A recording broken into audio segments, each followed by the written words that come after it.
What we've been talking about so far in the course are human universals, what everybody shares. So we've been talking about language, about rationality, about perception, about the emotions, about universals of development, and we've been talking about what people share. But honestly, what a lot of us are very interested in is why we're different, and the nature of these differences and the explanation for them. And that's what we'll turn to today. So first we'll discuss how are people different, different theories about what makes you different in a psychological way from the person sitting next to you, and then we'll review different theories about why people are different. And this is the class which is going to bother the most people. It's not dualism. It's not evolution. It's this. Because the scientific findings on human psychological differences are to many of us shocking and unbelievable.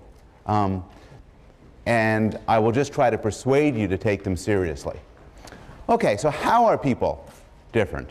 Well, there's all sorts of ways. Your sexual identity. It is at the core of your being for almost all of us, whether you're male or female. How we refer to you in language, what pronoun we use is indexed on how we, whether you're male or female. And related to that, though imperfectly, is your sexual orientation, who you're attracted to.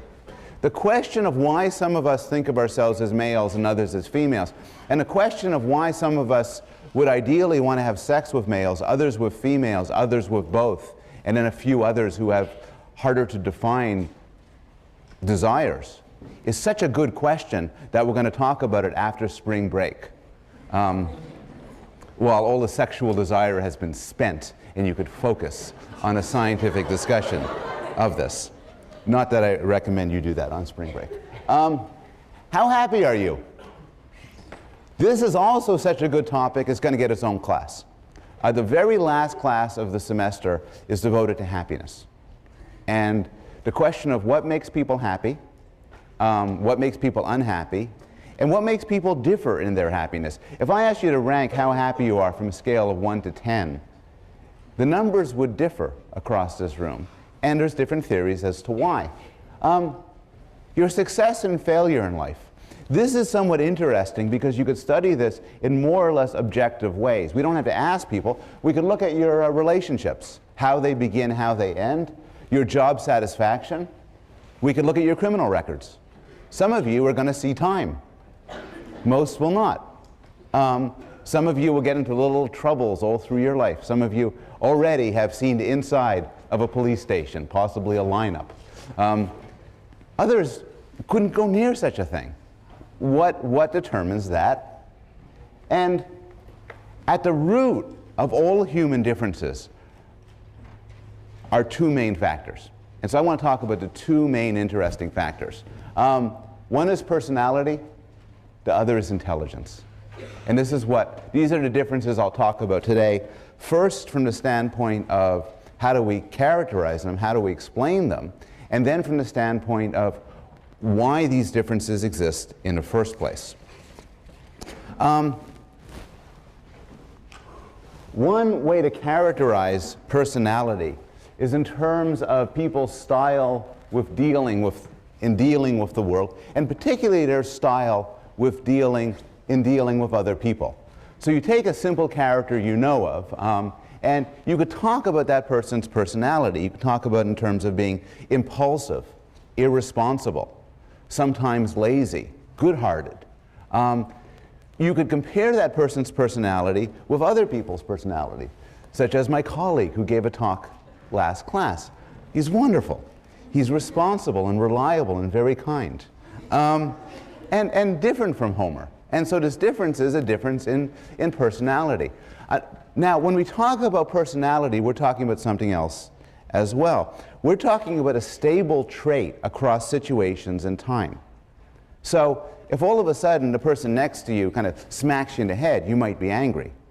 But we wouldn't call that personality, because that's something that's the result of a situation. We'd all feel that way in that situation. It's personality if you walk around all the time angry. It'd be a stable trait. It'd be something you carry around with you. And that's what we mean by personality. Now, how do we scientifically characterize differences in personality? And it's a deep question. There's been a lot of attempts to do so. Any good assessment has to satisfy two conditions. And these are terms which are going to show up all over psychological research, but it's particularly relevant for this sort of measure. One is reliability. Reliability means there is not measurement error. And one crude way to think about reliability is a test is reliable if you test the same person at different times and you get the same result. My bathroom scale is reliable if whenever I stand on it, it gives me more or less the same number. It's not reliable if it's off by 10 pounds in the course of a day. Similarly, if I give you a personality test now and it says that you're anxious and defensive, and then give it to you tomorrow and it says you're calm and open-minded, it's not a reliable test. So reliable is something you could trust over time. Validity is something different. Validity is that your test measures what it's supposed to measure. So validity means it's sort of a good test. Forget about how reliable it is. Does it tap what you're interested in? So for example, suppose I determined your intelligence by the date of your birth. I figure out what day you're born, and I have a theory that from that predicts how smart you are. That's my intelligence test, the date of your birth. Maybe people born in January are the dumbest, people born in December are the smartest. Is that, I was born on Christmas Eve, is that a reliable test? Yes, it's a wonderfully reliable test. I'll test you today, I'll test you tomorrow, I'll test you next year, I'll test you the day you die, I'll get the same IQ score. Is it a valid test? It's a joke. It's absolutely not a valid test. It has nothing to do with intelligence. But you notice these are two different things. Somebody can be reliable but not valid, and something can be valid and not reliable. Now, there are no shortage of personality tests. You can get them all over the place, including on the web. So I took one recently. I took which superhero are you? And it's a series of questions determining what superhero you are. You could take this yourself if you want to. The same web page, by the way, offers you a test in whether you're hot or not. We'll discuss that later. And when I did this, it told me I was Batman. And you are dark, love gadgets, and have vowed to help the innocent not suffer the pain you have endured. Now, to be honest, though, it's neither reliable nor valid. When I first did the test, I came up as the Incredible Hulk. I then changed my answers a bit and was Wonder Woman. And finally, out of frustration, I carefully tailored my answers so I would be Batman. But the fact that I can do that, well, raises questions about both the reliability of this measure and its validity. Here's an example, a real-world example. This is in black and white form a version of the Rorschach test, the Rorschach ink blot test. How many people have heard of the Rorschach test? Okay. Is there anybody here who's actually in any sort of situation taken a Rorschach test? Some people scattered in the room have taken them. It was originally used only for psychiatric cases, but then became extremely common. About 80% of clinical psychologists claim to use it, and most graduate programs in American Psychological Association who are accredited teach it. Catholic seminaries use it for people who want to join the seminary. It was invented by a guy named Herman Rorschach. He devoted his entire life to the ink blot test. His nickname when he was a teenager, I am not kidding you, was ink blot. And the idea is, by looking at these ink blots and then seeing what somebody says, you get great insights into the nature of their personality, into what they are. Anybody want to try? Come on. Yes, what do you see? I see two people holding hands Two people holding hands pressed together. Very good. Anybody have a different reading? Yes, in back. Yes. Yes. Dancing bears. Okay, good. Good. Okay, I got to write your name down. Report you to help serve. No, that's dancing bears. Dancing bears, very good. Anybody else? One other. Yes. A man in a ski mask. A man in a ski mask. Well, it turns out that there are right answers and wrong answers to the Rorschach test. According to the test, and this is from a real Rorschach test, it is important to see the blot as two human figures, usually females or clowns. Good work over there. If you don't, it's seen as a sign that you have problems relating to people. If you want to go for cave entrance or butterfly or vagina, that's also okay. Now, the Rorschach test is transcendently useless. It has been studied and explored, and it is as useless as throwing dice. It is as useless as tea leaves. Nonetheless, people love it, and it's used all over the place. It is used, for example, in child custody cases. If you have broken up with your partner and you guys are quarreling over who gets to keep the kids, you might find yourself in a shrink's office looking at this. And in fact, this is why they end up on the web. There are services, there are people who have been kind enough to put on the web these ink blots, including the right answers to them. But they are worthless as psychological measures. Can we do better? Well, we probably can. Gordon Allport did a study where he went through the dictionary and took all of the traits that he believed to be related to personality. And he got 18,000 of them.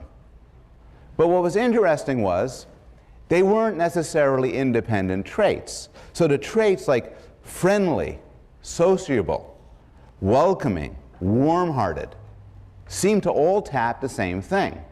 So Cattell and many others tried to narrow it down, tried to ask the question, in how many ways are people's personalities different from one another? How many parameters of difference do you need? How many numbers can I give you that would narrow you in and say what personality you are?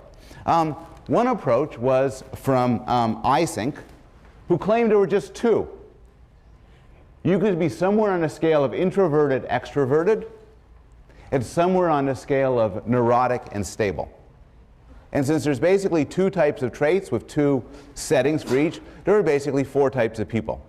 Later on, he added another trait which he described as psychoticism versus non-psychoticism, but crudely meant whether you're aggressive or empathetic. And then you have three traits with two settings each, giving you 8 types of people.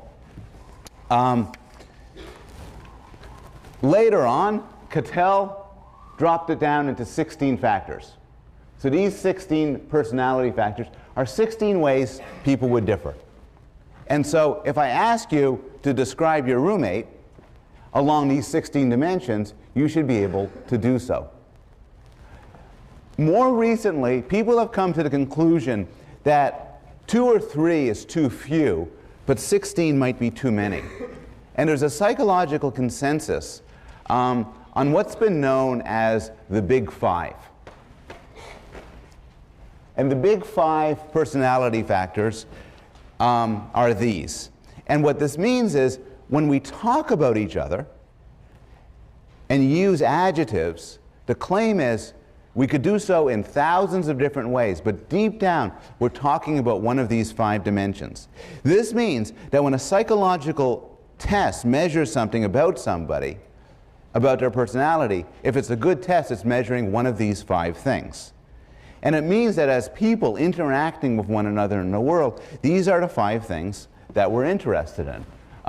So one of them is neurotic versus stable. Is somebody sort of nutty and worrying, or are they calm? Extrovert versus introvert. Open to experience versus closed to experience. Agreeable, which is courteous, friendly, versus non-agreeable, rude, selfish. and conscientious versus not conscientious, careful versus careless, reliable versus undependable. A good way to think about these things is in terms of the word ocean, O-C-E-A-N. The first letter captures openness, conscientiousness, extroversion, agreeableness, and neuroticism. And the claim is those are the five fundamental ways in which people differ from one another. Well, why should we believe this? Why should we take this theory seriously? Well, there's actually some evidence for it. It seems to have some reliability in that it's stable over time. So if you test people over years, if I test your personality now on the 5 traits and test you 5 years from now, it will not have changed much. And once you pass the age of 30, it's very stable indeed. If you think about your parents and then give mom and dad a mental test on where they stand on each of the 5 traits, 10 years from now, mom and dad will still be there. It also seems to get agreement across multiple observers. So if I ask for each of the 5 traits, if I ask your roommate what he or she thinks of you, then I ask your professor what he or she thinks of you, and your mom what she thinks of you, how would, back to gender, how would they match up? They tend to overlap a lot. You walk around and you leave, and your personality leaves a trail in the minds of people around you. And this trail is characterized in terms of these 5 dimensions. Finally, it seems to predict real-world behavior.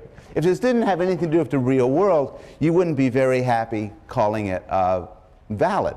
You wouldn't take it seriously as a test, but it does. So conscientiousness, how you score on a conscientiousness scale, relates to how faithful you are to your spouse. How open you are on the psychological personality test relates to how likely you are to change your job. Extroverts look people in the eye more and have more sexual partners because they're extroverts. So these are real scales. The Batman, Hulk, Wonder Woman doesn't correspond to anything in the real world. But where you stand in each of these 5 dimensions does seem to capture it. As an example of the agreement, by the way, somebody did a study of several of the characters on the television show The Simpsons, because they wanted to find characters which everybody knew. And they had 13 subjects judge these Simpson characters on each of the 5 dimensions. These is openness, neuroticism, conscientiousness, and extroversion.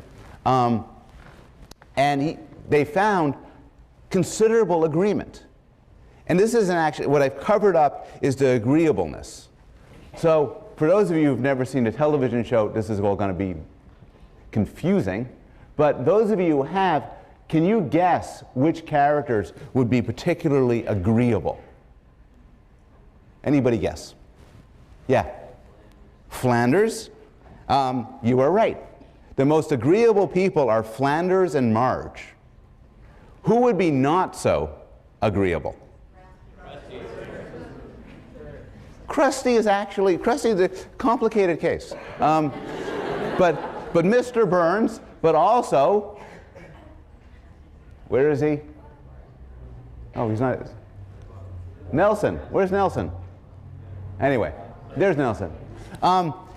You get strong consensus that Ned Flanders and Marge Simpson are highly agreeable people, 6.27 and 5.46, while Mr. Burns and Nelson are very low. Nelson's the little kid, and when trouble happens, he goes, ha ha, and that's a psychological sign for low agreeability. Okay, that's all I want to say at this point about personality and how we measure it. And again, we're going to get back to it later when we talk about differences in personality.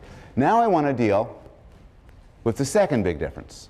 The second big difference is intelligence. Now, how do you define intelligence? There's no easy definition. Like personality, it's kind of difficult to get your fingers on what we're talking about here. In one survey, they asked 1,000 experts to define intelligence. And some answers showed up over and over again. So just about everybody said intelligence involves abstract reasoning, problem solving, and a capacity to acquire knowledge. That's at the core of being smart. Other people mentioned things like memory, mental speed, language, math, mental speed again, knowledge, and creativity, also as hallmarks for intelligence. And again, it might be difficult to define it, but you have a gut feeling about what it is. So, you know, Homer is actually, and this is part of the show, is actually of limited intelligence. My colleague is a very high intelligence, wonderful fellow. But he's probably not as smart as that guy, who's like really, really smart. And this guy, Ralph Wiggum, is particularly stupid. And so you have a range, and it's important to figure out how to characterize it. This is what research does. But there's a gut feeling that there's some people who are smart, and other people who are very smart, and some people who are dumb, and others who are very dumb. What you want to do from a scientific standpoint is characterize this in a more robust and interesting fashion. And the textbook has a nice review of the history of attempts to define and measure intelligence. But there's just a couple of ideas I want to focus on. One is an idea developed by Spearman, which is there's two types of intelligence. There is G and there's S. S is your ability on specific tests. So if there's 10 tests that you're given as part of an IQ test, 10 subtests, you'll get a different score in each of the subtests. There'll be a math test and a reading test and a spatial test, and you'll get different scores. G refers to a general intelligence, and the general intelligence is something you bring to each of the tests in common. So this is diagrammed here. You have these 6 tests. For each of them there is an S, and then above that there is a G. Now, G is a very important notion. The term G is used by psychologists a lot, even in casual conversation. You know, people say, so what do you think of him? And he has high G. And what you mean is, he's a smart guy. Why do you need G? Well, you wouldn't need G if your performance on each of these tests had nothing to do with each other. If the tests were genuinely separate, there'd be no general intelligence. But what people find over and over again is that when it comes to explaining people's performance on multiple intellectual tasks, there's two things going on. There's how good they are on a specific task, but then there's also a sort of general correlation that people bring to the tasks. And I could express this with an athletic analogy. Imagine I'm running a gym, and we have all of these different athletic tests. So we have a running test. We have a basketball shooting test, a swimming test, fencing, list of 10 of them. Now each of you go through each of the tests, and then you'll each get 10 scores. But what we'll discover is that the scores are not independent of one another. People who are good at one athletic thing tend to be good at another. If there's somebody who's really good at running and swimming, odds are they're probably pretty good at climbing. And the same thing holds for IQ, which is above and beyond how good people are at specific things, there seems to be a factor as to how well they are in general. And this factor is known as G.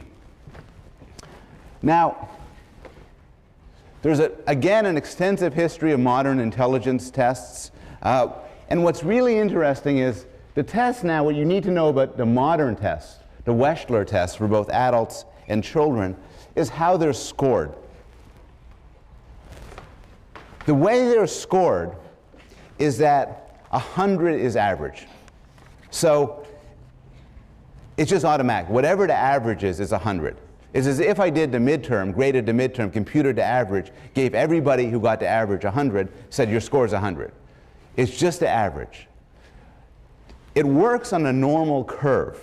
And what this means is that it works so that the majority, 68%, get between 85 and 115 on their IQ tests. The vast majority, 95%, get between 70 and 130. If you are, say, above 145 IQ, which I imagine some people in the room are, you belong to 0.13% of the population. That's the way IQ tests work. Now, this is about IQ tests. We could now ask about their reliability and their validity. What do they mean? Well, this has turned out to be a matter of extreme debate. This just reiterates what I just said. A lot of the debate was spawned by the book by Bernstein and Murray called The Bell Curve. And in the bell curve, these authors made the argument that IQ matters immensely for everyday life, and that people's status in society, like how rich they are and how successful they are, follows from their IQ as measured in standard IQ tests. Now, this book made a lot of claims, and it's probably before many of your time, but spawned huge controversy. And as a result of this controversy, some interesting papers came out. One response to the Bernstein and Murray book was by the American Psychological Association, which put together a group of 50 leading researchers in intelligence to write a report on what they thought about intelligence. What they thought about, does IQ matter? How does IQ relate to intelligence? How does, what's the different, why are people different in intelligence? Why do different human groups differ in intelligence, and so on? At the same time, there was also another group of IQ researchers, not quite the same as the first group, got together and wrote another report. And if you're interested in this, the links to the reports are on the PowerPoint slide. Well, what did they conclude? The conclusions were slightly different, but here's the broad consensus by the experts. Regarding the importance of IQ tests. And the claim is IQ is strongly related, probably more so than any other single measurable human trait, to many important educational, occupational, economic, and social outcomes. In some cases, the correlation is very strong, such as success in school and success in military training. In other cases, it's moderate but robust, such as social competence. And in other cases, it's smaller but consistent, law-abidingness. And they conclude whatever IQ tests measure, it is of great practical and social importance. So IQ matters. More particularly, IQ matters for social achievement, for prestigious positions, and for on-the-job performance and other work-related variables. If I know your IQ score, I know something about you that matters. It's not irrelevant. Just as if I know your score on a personality test at a Big Five, I would know something about you that actually would tell me something interesting about you in the real world. On the other hand, there's a lot of controversy about why this connection exists. So to some extent, people have worried that the effectiveness of IQ is a self-fulfilling prophecy. And here's why. If society takes IQ tests seriously, they become important. So it's true that your IQ is very related to your success in getting into a good school, like Yale. But the reason for this, in large extent, is because to get to Yale, they give you an IQ test, the SAT. So same for graduate school. There's a GRE, which is yet another IQ test. So to some extent, it's a self-fulfilling prophecy. Society could choose to make how tall you are extremely important for educational success. They could say, nobody under 6 feet tall gets into Yale. And then some psych professor would stand up and say, of course, height is profoundly related to educational accomplishment. And it would be, because people made it so. So to some extent, a society that draws highly on IQ tests regarding promotion and educational achievement and military status and so on, it's just going to follow that IQ then becomes important.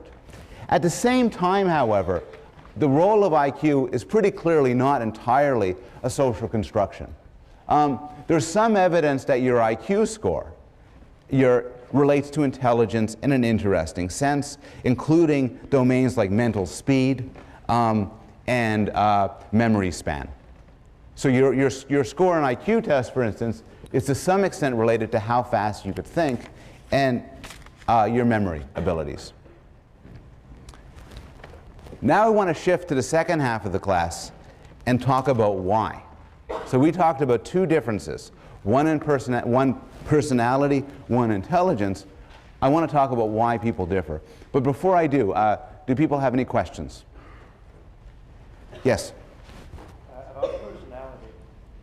This morning I took a test that measures the big five, and it told me I'd be placed in Slytherin. And I was wondering how the way the test works is it asks you about 100 questions, and well, it makes statements about yes. it. You have to rank their accuracy from 1 to 9. And I kept thinking, it's a very strong self-presentation bias. Yes. The guy who invented it, it's obviously the most advanced test there is, but how did he deal with that? It's a good question. The question is, this young man just took a personality test. He was accepted into Slytherin, which is a Hogwarts reference. I'm hip to that. But the question is a good one. You're a clever man, high G, and you wanted to be in Slytherin. How do we know you didn't work the test? I mean, you know, you're going to get these personality tests all the time, and the personality test, you're applying for a business, and one of the tests is, I like to steal from my bosses. Oh, I don't think so. No, that's a little IQ test right there. So the question is, how do you avoid that problem? The test constructors have done so in certain clever ways. For instance, there are often catch questions designed to catch a liar. Some of these questions pose very unrealistic phenomena. So you might have a question in there saying, I have never done anything I am ashamed of. Now, some people will say, yes, that's true of me, but they tend to be liars. And so unrealistic questions tend to catch liars. Also, you get the same question asked in different ways across the 100 items, and they could use the correlations to figure these things out. I mean, again, the proof is sort of in the pudding. The reliability and validity of a test is determined in part by just how well it does at predicting your future performance on a test and your real world performance. And a test that is easily fooled, easily tricked by smart people wouldn't survive long as a personality test. So we know the test you got is a pretty good test because it seems to work for most people. Yes? I've heard that success is more related to emotional IQ rather than IQ itself. It's a good question. The question was about emotional IQ, which is something I'm actually going to touch upon a little bit later in the course. But people have talked about different forms of intelligence. And emotional intelligence, social intelligence, is arguably a candidate for success across different domains.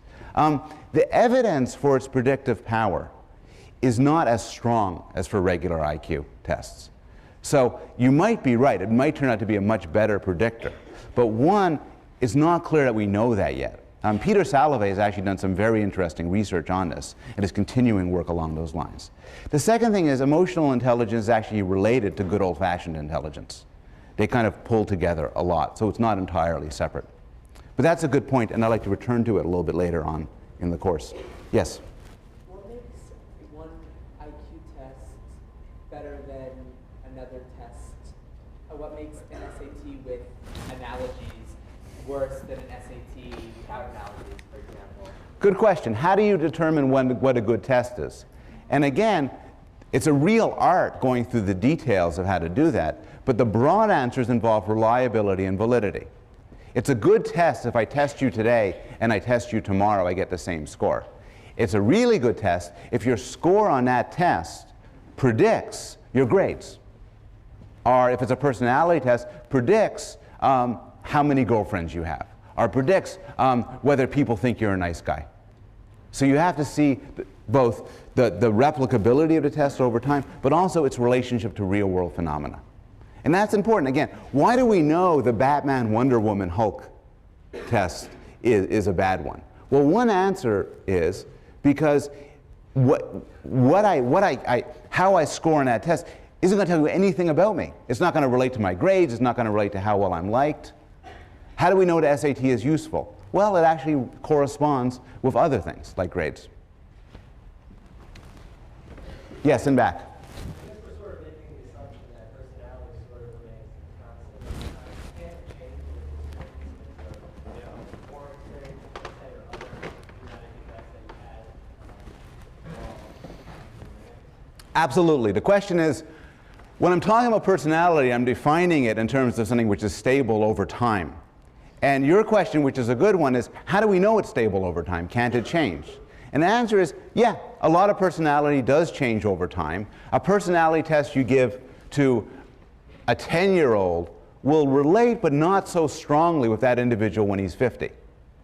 On the other hand, we know that the psychological claim that there exists such a thing as personality, and it is stable over time, is supported by the fact that if you're an extrovert now, you're likely to be an extrovert 20 years from now. Not perfectly. So you're right, you could change. You could become an introvert. You could become more of an extrovert. But where you stand now is significantly related to where you'll be in the future. And that justifies talking about it as a stable trait. Same with IQ. Your IQ might change. It might go up, it might go down. But it won't go up and go down that much. And this is why it makes sense to talk about intelligence as a more or less stable trait. Okay, why are we different? Well, you're different because of two things. Your genes and your environment. Your nature and your nurture. Your heredity and your experience. This doesn't say anything. This is just defining the question. But the question of the role of genes and the role of environment in explaining human differences is an interesting one.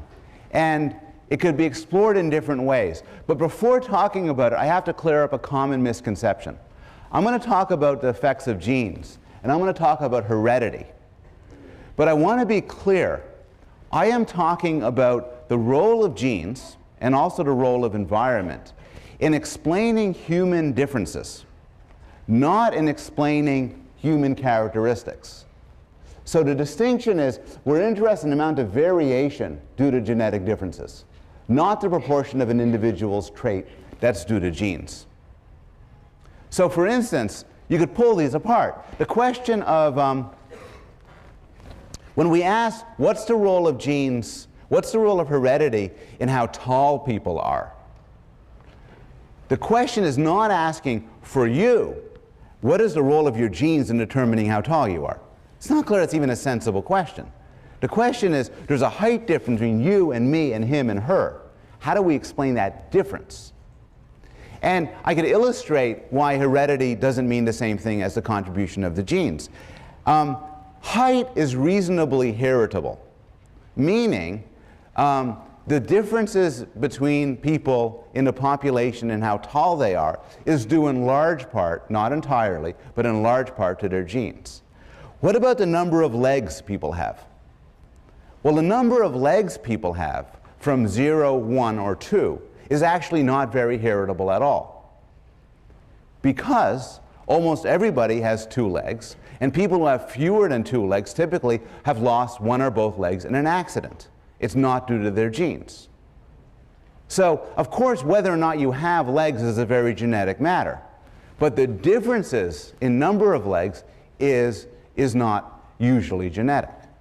And so heredity is a claim about differences, not a claim about the origin of any specific trait. Well, now that's what heredity, which is genetic. Now we could talk about environment. And we could break up environment into 2 sorts of environment. One is shared environment. And shared environment is the extent to which the differences are caused by things, by phenomena that people raised in the same household share. So suppose some of you are neurotic. And suppose we want to say part of that's due to your environment. Well, suppose you're neurotic because you have lousy parents. That would be part of your shared environment, because presumably siblings raised in the same household would have the same lousy parents. This is contrasted with non-shared environment, which is everything else. Suppose I think you're neurotic because when you were 5 years old, somebody threw a snowball at you and it bounced off your head. That's non-shared environment. Suppose you're neurotic because you won the lottery when you were 21 and all the money messed you up. That'd be non-shared environment. So what you have here is heredity, shared environment, and non-shared environment. And this equals 1. That's everything. Non-shared environment is a sort of garbage can category that includes everything that's not heredity and not shared environment. Suppose you think you're neurotic because aliens from the planet Pluto are zapping your brain. Suppose you're right. Well, that would be non-shared environment because they're presumably not necessarily zapping your siblings' brains.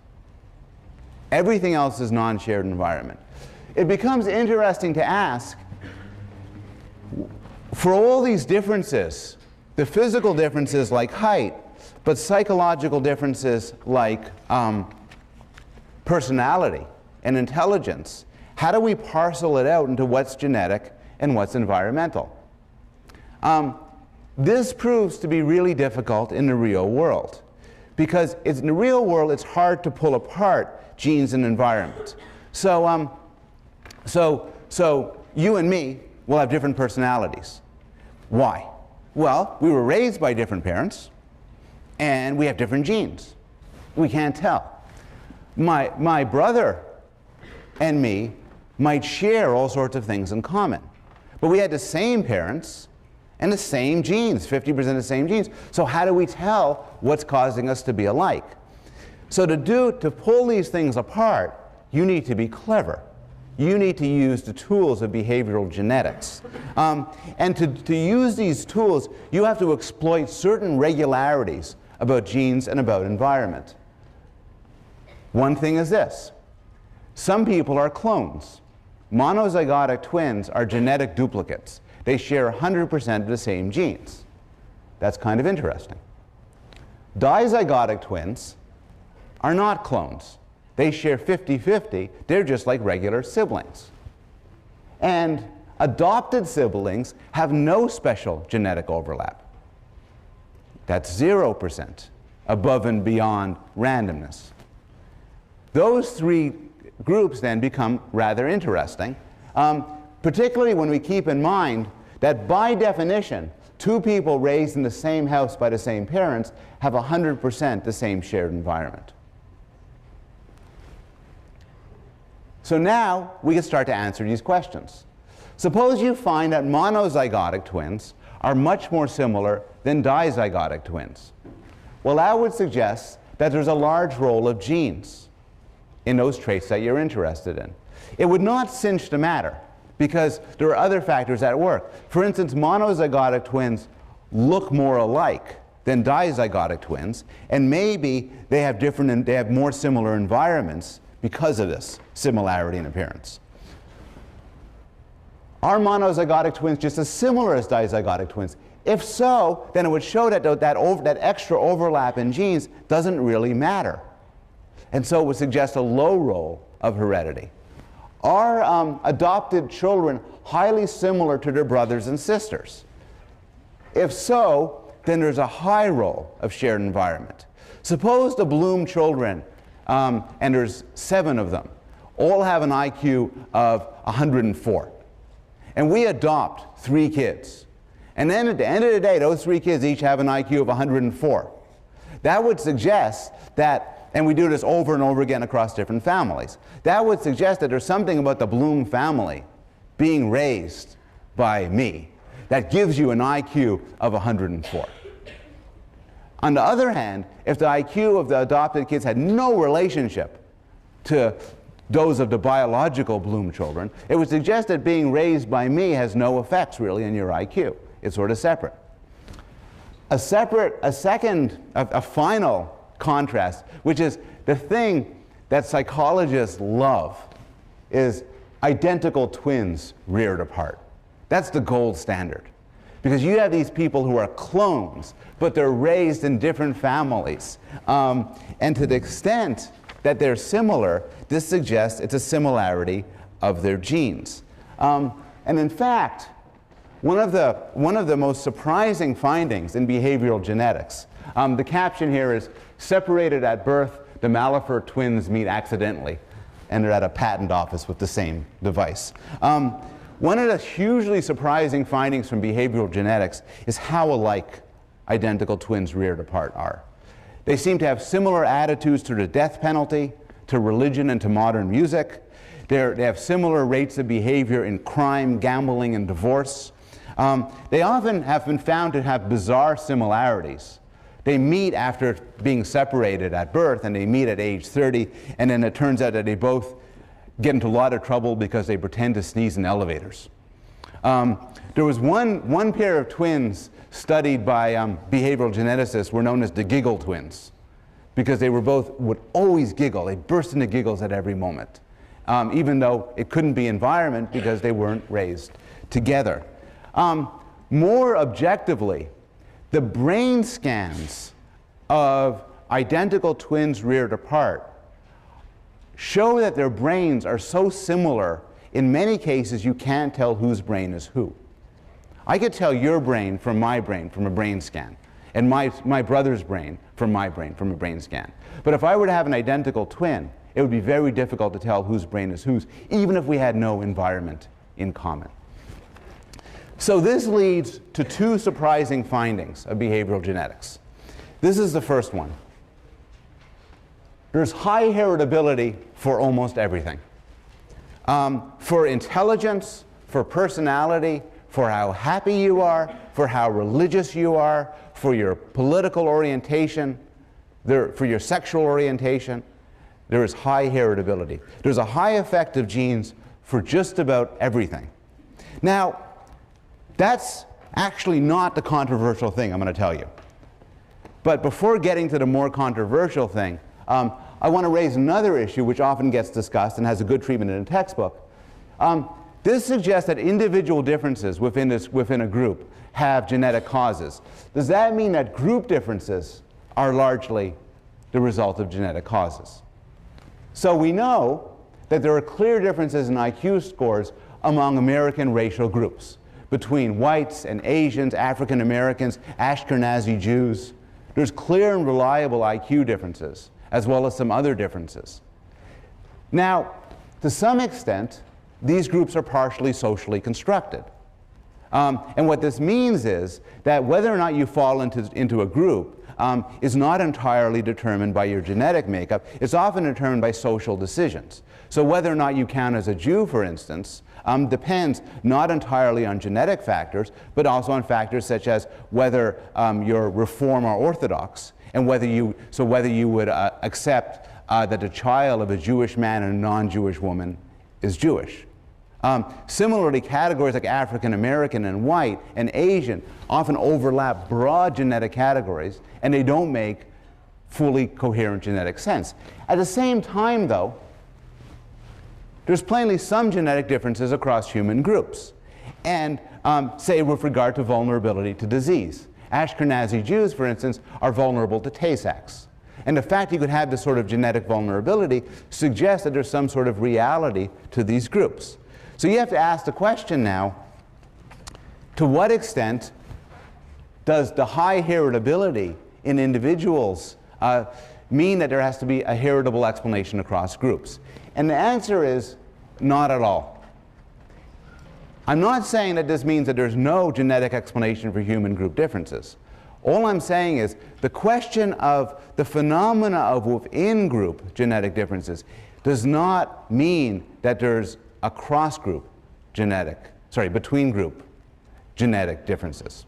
There's a nice example by Richard Lewontin, the geneticist, where he imagines two plots of, some sort of wheat. Yeah, two plots of land. And each one has a set of seeds. And, oh no, they're over here. No, anyway. One of them you fertilize a lot. The other one you fertilize a little.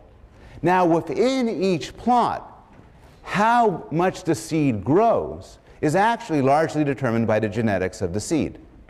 And so you'd find high heritability for growth in the seeds. But the difference between groups has no genetic cause at all. It's caused by which groups you fertilize more than others.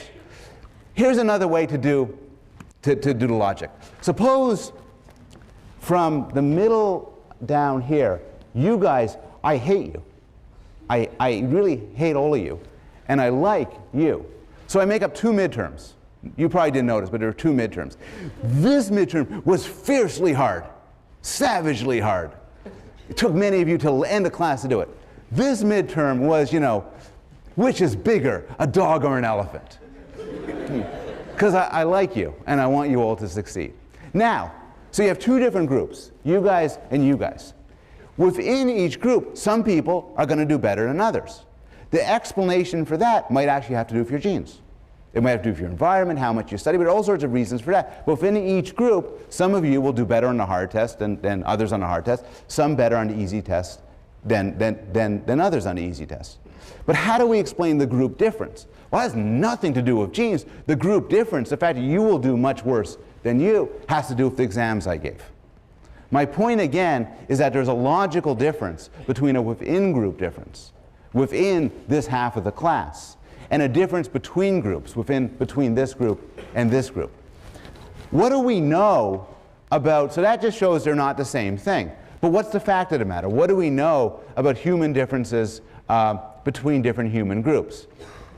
Again, the textbook has a good discussion of this, but I'm going to give 2 reasons from the textbook that at least group differences are at least to a large extent due to environmental and not genetic causes.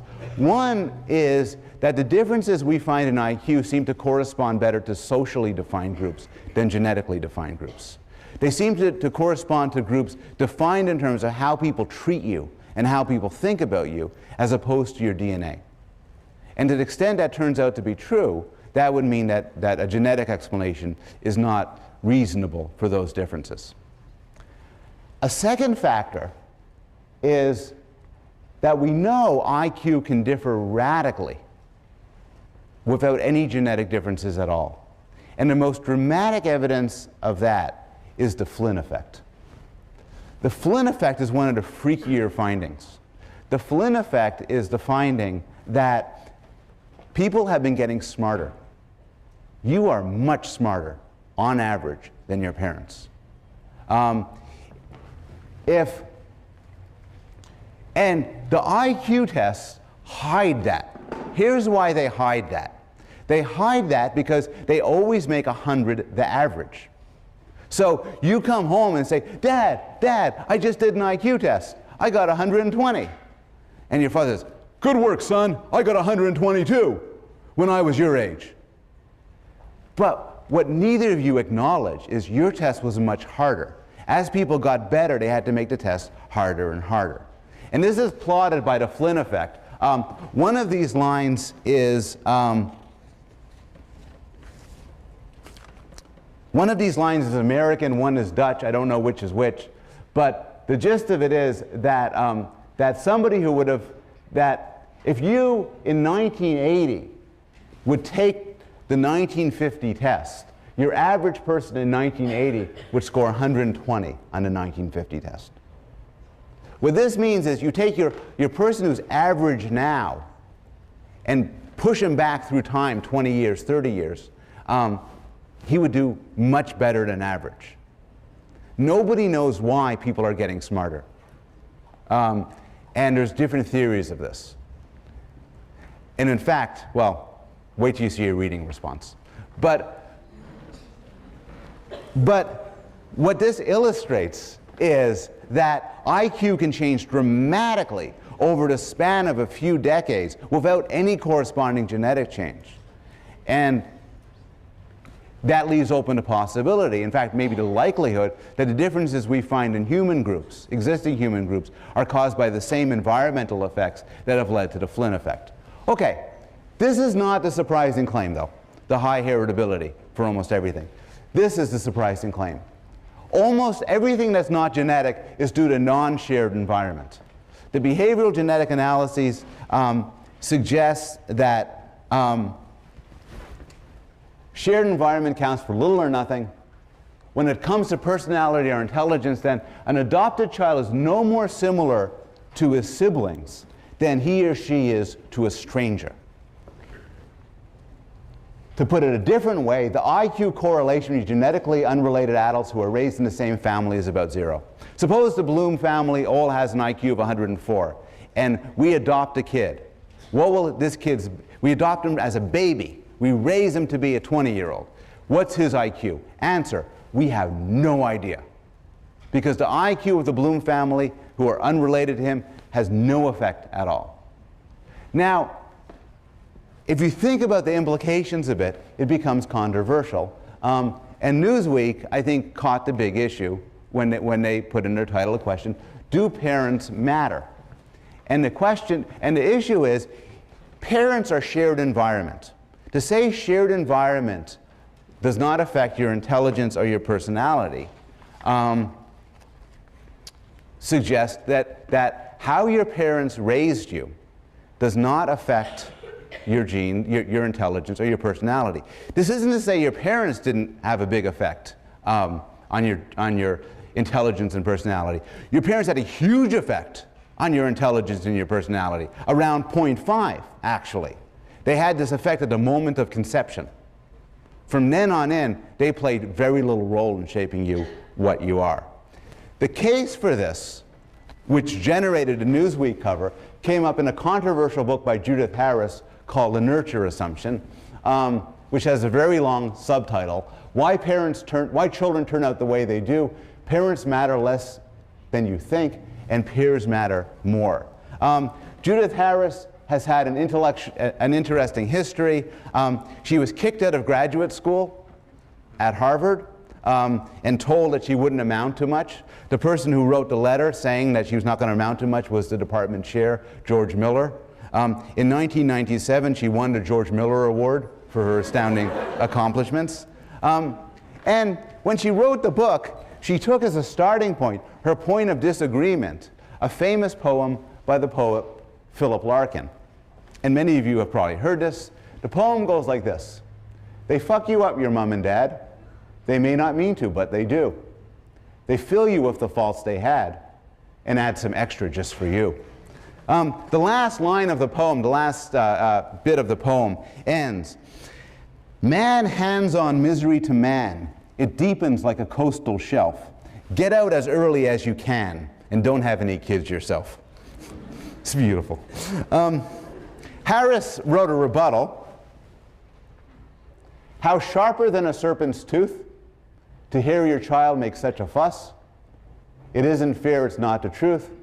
He's fucked up, yes, but not by us. Just to show that academic debates never end, a British psychoanalyst named Oliver James, outraged by Judith Harris's book, The Nurture Assumption, wrote another book in response called They Fuck You Up. Now, how do you tell your grandparents, I wrote a book, what's it called? Can't tell you. Anyway, look, if you're paying attention, this has to sound wrong. You must be thinking, of course there must be an effective shared environment. Of course parents have an effect. After all, good kids have good parents. There is no doubt at all that this is true. There's a high correlation between parent and child for everything. If your parents read a lot and there's a lot of books in your house, you will become a reader. If your parents are religious, you will be religious. If you're raised by Bonnie and Clyde, you will be a young thug. If your parents are poor, you're likely to be poor. If your parents are brilliant, you're likely to be brilliant. No doubt at all. It is extremely robust correlation. But the problem is this correlation could be explained in different ways. Everybody thinks it's because parents do something that affects their kids. Your parents are bookish, they read to their kids, so their kids become bookish. But another possibility, which we know is true, that almost always parents share their genes with their kids. Another possibility is it's the parents who are it's the child who's affecting the parents, not vice versa. And to illustrate this,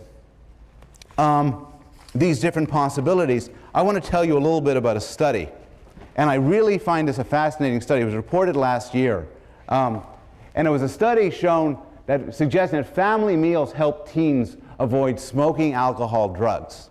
It involved a phone questionnaire where they phoned up teenagers and their parents said, hey, teenager, do you do a lot of drugs? Yes. Do you have a dinner with your parents? No. And they take it off. And then they ask other people, and they find that the kids who are the good kids have meals with their parents, suggesting this headline.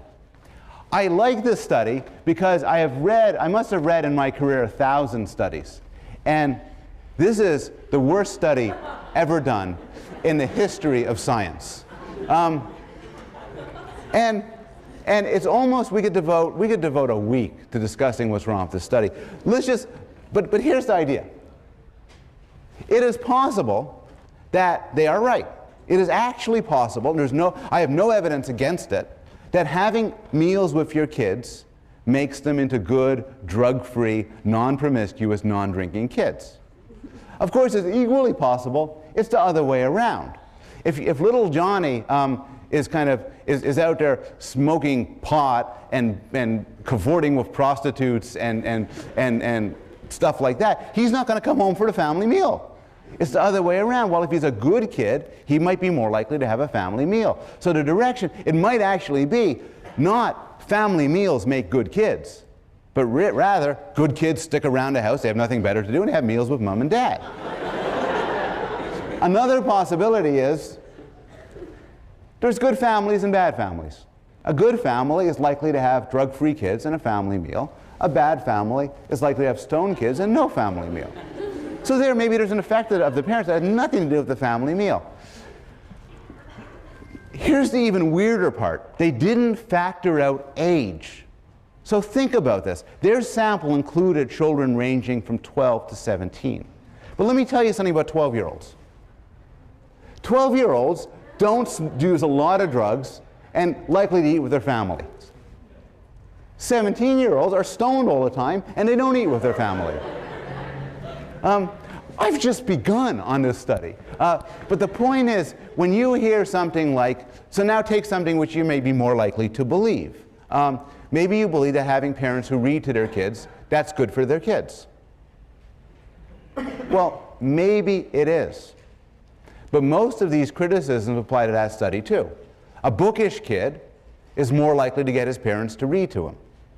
A good family, parents who are good parents in general, are more likely to do all sorts of good things to their kids and have good kids besides. Take another case, the so-called cycle of violence. Yes, it's true. Parents who smack their kids tend to have, statistically, more violent kids.